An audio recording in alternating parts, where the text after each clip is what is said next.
The couple lived in an upstairs apartment in an old house on a tiny back road in a small town in Massachusetts. Several hundred yards in one direction was a community college campus, the town center in another direction, and a grocery store, liquor store, and pharmacy were all nearby. They thought they had everything they would ever need. They kept the narrow rooms of the apartment tidy. It was the only way to keep the space livable, considering his large collection of video games and her overstuffed closet. She worked as a hostess in a busy restaurant. He worked landscaping in the summer and snowplowing in the winter. They didn't have much, but it seemed like everything they would ever need. Small weekly traditions kept them coming home most nights. He resisted the temptation of going for drinks with friends, and she resisted the urge to ask for extra shifts.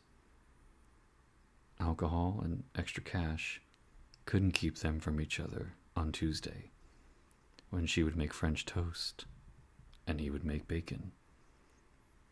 Thursday was a nice dinner and a bottle of wine, and Saturday was movie night. They kept each other happy, kept each other company, gave each other everything they would ever need. Baby, wake up. You're going to be late for work. She opened her eyes to see him sitting on the edge of the bed, holding a cup of coffee in one hand and rubbing her back gently with the other. Sliding back into a stretch, she put one hand out for the mug and sat up to give him a kiss before drinking it. After last night, how could you expect me to wake up on time? She teased, kissing his stubble and hopping off the bed to walk down the hall into the bathroom. Need help in the shower? Haha, go make some breakfast. English muffin, peanut butter. Sitting at the dinner table that night, the phone rang. She looked at him. He shook his head. It wasn't for him. She waited until the third ring, handling the phone like a grenade. Hello? Yes, we're eating dinner. No, I'm not angry, you interrupted. Work has been good. The restaurant had been busy. Yes, he's still working there. No, he shouldn't. You don't know that. Mom, stop.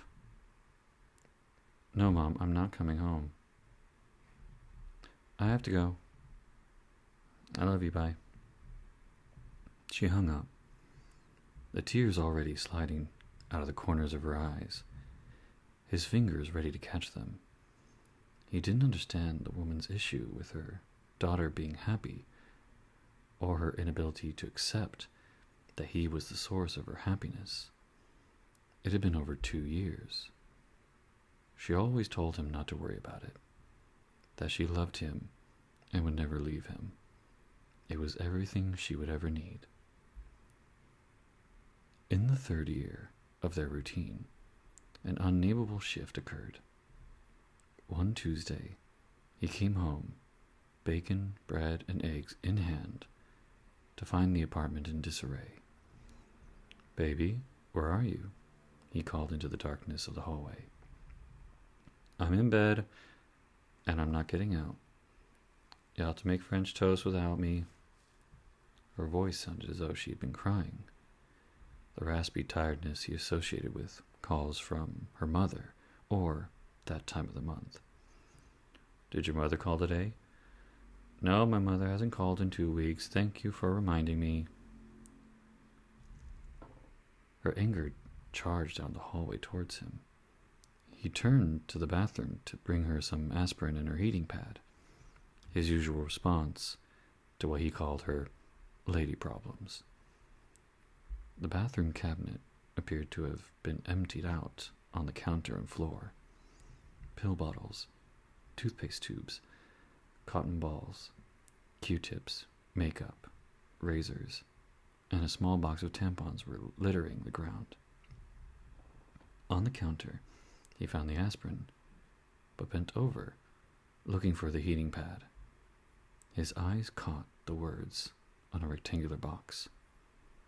He picked up the box, stood up, and walked slowly down the hall into the bedroom.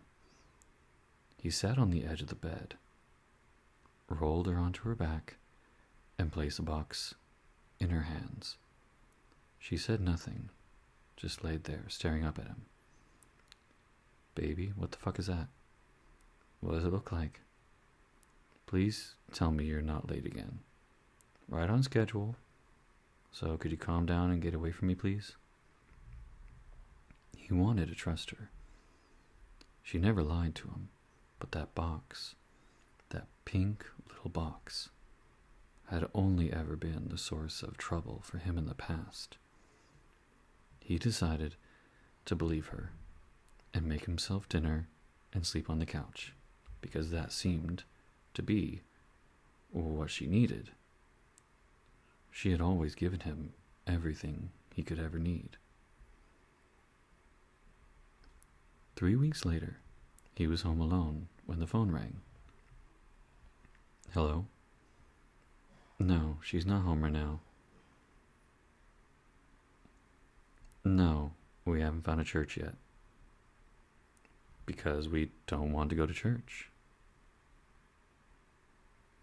"We don't have any children, so there's no one to baptize." "When we decide to get married, we'll decide where."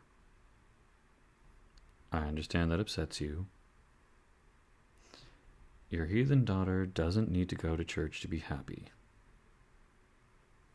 "No, I don't think she would." "Because she hasn't been home in 2 years." "Of course, it's my fault. What have you ever done?" "No, I'm not mocking you." "You have a lovely day. Goodbye." She came home an hour later, laden with bags of food that he put away into cabinets and designated shelves in the fridge. And that was their arrangement. One shops, and the other puts away. They like to be fair, not give themselves the opportunity to be angry with the other. He decided not to mention the phone call. The pink box still sat on the bathroom cabinet, and he hadn't had time to think about why her mother had brought up having families so readily. A fight over their future and her mother was something they would never need. The phone call was still on his mind several days later. He had never kept something like that from her. A phone call came once or twice a month from her mother, always with the purpose of pressuring the couple to break up, or get married and have babies and go to church. He knew that she grew up in a big Christian family, but they had agreed to build their own life. Religion left him with too many unanswered questions, and she understood his need to be sure. "Hey you, what's on your mind?" she asked, wrapping her arms around him from behind. "Nothing, baby, I guess I'm just tired," he lied, standing up from the table and walking down the hall. "Maybe I'll just shower and go to bed." "I'm pretty exhausted too. Should we shower together?" "No, baby, I'm sorry. I really just need to get to bed." "Oh, okay. I guess just let me know if there's anything you need." Her birthday was coming up, the last day of winter, when it was usually still snowing in New England. She woke up to find him out of bed, but a tiny wrapped box was laying on his pillow in the indent left from his head. Just as she picked it up, he came to the room carrying her favorite birthday breakfast on a tray. Corned beef hash and scrambled eggs, with a mountain of hash browns. He had obviously gotten up very early to cook for her, She smiled and breathed in the delicious aroma of breakfast and coffee. Good morning, handsome man. Good morning, birthday girl. I hope I didn't put too much cream in your coffee. Have you opened your present? Should I open now or wait till after breakfast? After breakfast. 3 bites into her meal, she felt her stomach do a somersault. Figuring she must have eaten too quickly, she placed a tiny forkful into her mouth, chewing carefully. Another somersault. Baby, are you all right? Was there something wrong with breakfast? No, you made everything perfectly. I think I must have a stomach bug, she responded, with her head still hung over the toilet. Why don't you shower off, and I'll make you some tea. Okay, thank you. I'm really sorry I upchucked my birthday breakfast. Half an hour later, she sat at the kitchen table, wrapped in her towel, sipping tea, while he rubbed her shoulders. He stopped, and she turned around to see him walking down the hall towards the bedroom. When he came back, he placed a small present on the table in front of her. Open it. Right now? Yes. She pulled at the ribbon, ripped off the paper, and sat in silent shock when she opened the box to see a ring box staring up at her. He knelt at her side, picked up the box, opened it, and took her hand.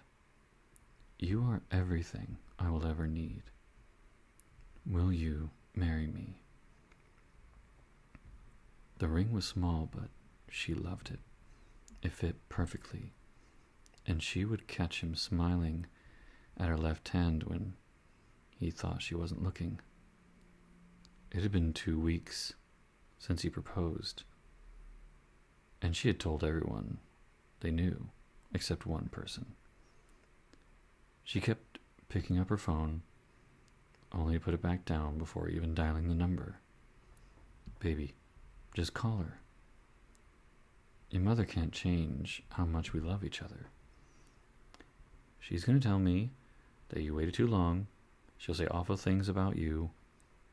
I don't want to hear them. I just want to be happy. I'll call her then. Give me the phone.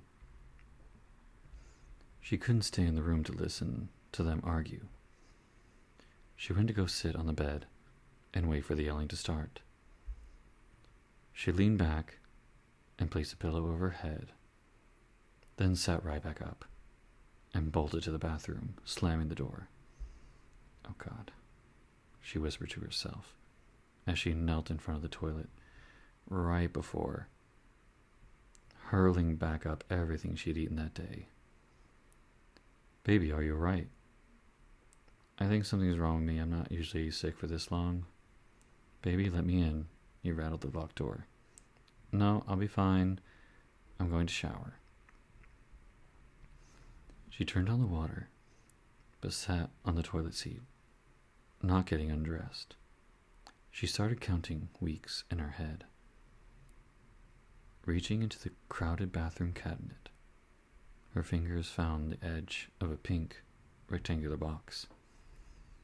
She opened the door and went to the kitchen, placing the box on the table and waiting for him to turn from washing the dishes. I think we need to talk. He turned, saw the box, and looked at her in pain and shock as he bent to sit on the floor. No, that is not why you've been sick. It can't be. I'm 6 weeks late. I just don't know how I didn't notice. Are you going to take the test? I think I should.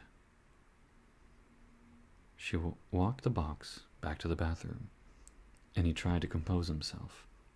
He heard the toilet flush, and a few seconds later he walked back. She walked back into the kitchen and placed a plastic bar on a napkin in the center of the table. She read the instructions on the box. "How do we know?" he asked, trying to hide his anxiety. "It will turn pink for no, or blue for..." She trailed off, trying to hide her smile. They sat there, not touching, not looking at each other. They watched the small piece of plastic, knowing this would be the longest 6 minutes of their life. He knew this was the last thing he would ever want. She thought this might be the only thing they would ever need.